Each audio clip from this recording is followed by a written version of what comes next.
ulaika humul mu'minuna haqqan, ya seperti itu. Sekarang apa kita? Tidak punya apa-apa dengan Israel saja. Apalagi ribut-ribut bab nasab, sudah, Masya Allah. Ya Allah, ini di belakangnya tentu ada jeragan-jeragan yang ini ya sedikit saja saya.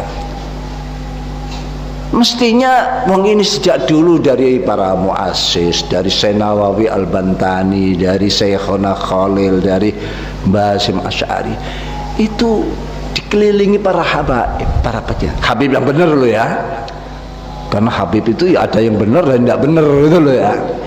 Ya kalau yang kita mau yang tidak benar ini, itu semua jenis kabilah manusia ada yang benar, ada yang tidak benar.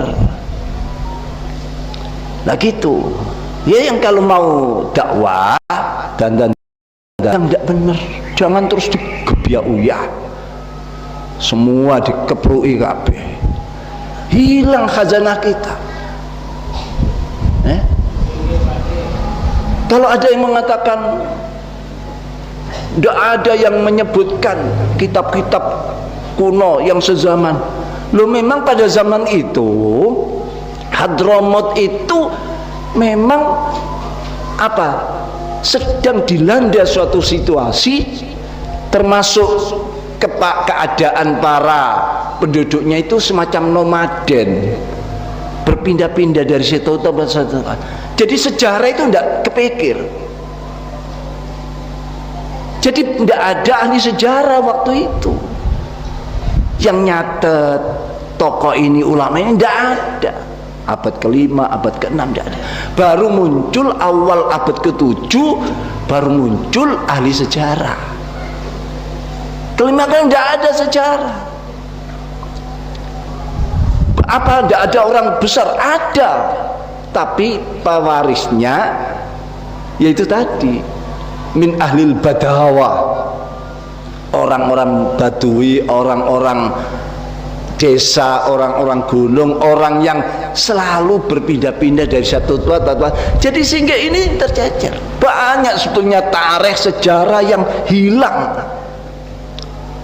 Jadi termasuk pada abad ke-5, ke-6, awal-awal abad ke-7 ya, Hadramaut ini kan asal usul dari Hadramaut itu memang tidak ada sejarah. Lah kalau kamu minta kitab sezaman, ya tidak ada. Lah kok minta, mungkin dia tidak tahu. Jadi yang nantang-nantang minta kitab sezaman mungkin dia tidak tahu atau bodoh. Kalau zaman itu memang tidak ada sejarah, artinya sejarahnya tidak tertulis dengan baik. Bahkan waktu itu Hadramaut itu masuk ke wilayah Arabia, Mamlaka Arabia lah, katakan negara Arab. Jadi tidak ada semacam yang apa ya secara tertentu, tidak ada. Baru awal-awal abad ke-7 lahirlah ahli sejarah. Jadi memang tokoh-tokoh saat abad ke-6, ke-5 itu tidak tertulis. Lalu minta apa? Tidak ada memang. Nah, kalau yang nantang-nantang suruh bawa kitab yang ada pada zaman itu, pertanyaannya, kamu itu orang pintar apa orang bodoh? Berarti ngelencermu kurang adoh ya, ngelencermu, pelesirmu itu kurang jauh. Apa tidak tahu situasi pada abad ke-5, ke-6 itu situasi ini? Kok minta-minta? Iya cukup, apalagi kalau masalah nasab itu sebetulnya ya, yang sudah masyhur dalam fikih-fikih kita itu cukup istifad syuhra wal istifadah. Kalau tokoh-tokoh masyarakat sudah masyhur di situ, mengakui sampai beliau-beliau itu wafat ya, wafat tidak ada yang ingkar. Tidak ada yang menolak lah, tidak ada. Loh, kalau namanya menolak ya ada orang, tapi nolaknya itu bener apa bohong-bohongan? Nolaknya itu nolak yang batil karena godop-godopan, karena benci-bencian, karena tidak berdasar ilmu, ya itu banyak. Memang yang suka begini ini biasanya Wahabi, Syiah. Muridnya Albani itu namanya Syukri Murad Syukri apa Syukri Murad, itu juga, dan itu yang banyak dipakai di Indonesia ini, ditiru-tiru itu, nolak nasab-nasab. Loh, ini adzan ya, saking semangatnya lali, insyaallah. La ilaha illallah.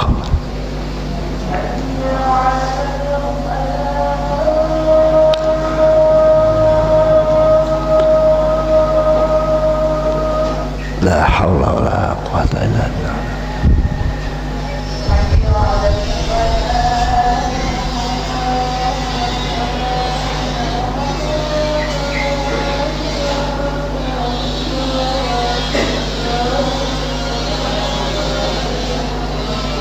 La haula wala quwwata.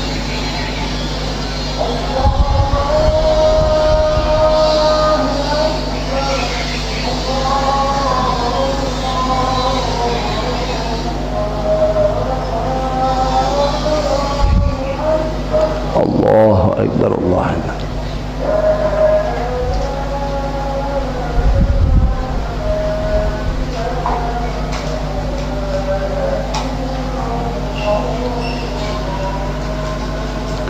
La ilaha illallah Muhammadur Rasulullah. Allahumma rabb hadhihi Muhammadin wasilatal fadilah syarafah. Raditu billahi sallallahu alaihi wasallam. Jadi beberapa abad Hadramaut itu memang kehilangan sejarah karena melalui penelitian para ulama-ulama, penduduknya waktu itu ya memang penduduk yang banyak yang minal ya nomaden, yang sering pindah-pindah, yang ada di pinggir-pinggir kota, yang kurang peduli dengan sejarah, dan memang tidak ada. Yang munculnya baru itu ya memang tidak ada kitabnya, tapi kan tidak ada satu kitab pun yang membatalkan atau menafikan, tidak ada. Hanya ada yang menyebut anaknya hanya 3 ini, atau anaknya 3. Jumlah-jumlah seperti ini bukan jumlah yang tidak bisa ditambah atau dikurangi ya. Bukan faedah khasar yang mutlak. Ini saya harus ngomong gini, nanti kan muncul nanti yang nolak-nolak ini, nanti yang muncul nanti yang ya pokoknya goblok-goblokan lah gitu. Saya biasa saja, dan ini bukan atas nama saya sebagai Rais Am, atas nama Miftahul Akhyar ya. Kasihan nanti PB-nya, nanti ada yang mau geruduk PBNU katanya, piro jumlahnya wakmu abin geruduk PBNU ya. Macam-macam lah ya, itulah orang-orang ya, karena itu anak-anak kita semua ya. Kita sebenarnya kita ini sayang nih, ibaratnya anak kita gegeran ambak enak tonggo.